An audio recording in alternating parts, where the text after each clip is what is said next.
મહત્વના સમાચાર પ્રાપ્ત થઈ રહ્યા છે વડોદરાથી। વડોદરામાં રવાપુરા વિસ્તાર કે જ્યાં અસામાજિક તત્વોનો આતંક સામે આવ્યો છે। વડોદરામાં તોફાનીઓએ શહેરની શાંતિને પલીતો ચાપવાનો કર્યો છે પ્રયાસ। રવાપુરમાં જોગી વિઠ્ઠલદાસની પોળમાં શાંતિને પલીતો ચાપવાનો પ્રયાસ।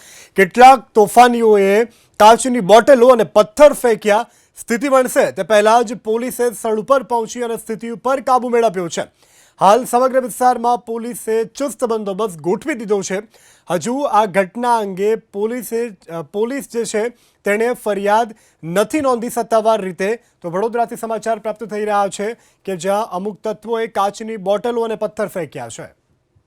કોડીપોળ છે ને એની પાછળની પોળ જોગીદાસ વિઠ્ઠલની પોળ છે, ત્યાં બે કાચની બોટલ ને ભેટો આવી છે। જ્યાં અમારા નાના નાના છોકરા રમતા હતા તે અમારા છોકરા બચી ગયા છે અને અમારા તરફથી કોઈ પણ એ લોકોને કંઈક આવું હેરાન કરતા નથી। આ દર વખત અમારો આવી રીતે કંઈ પણ મગજમારી થાય કોઈ પણ જગ્યાએ તો આ લોકો આવી રીતે ઈંટો અને પથ્થર બાળ મારીને અમને હેરાન કરે। પોલીસને જાણ કરી છે, અમે અડધો કલાક પહેલાંની ઘટના બની છે। પોલીસ આવીને અત્યારે પોલીસ એમની રીતે કાર્યવાહી કરી રહી છે, તે ઉપર ડ્રોન ને એવું ચેક કરે છે।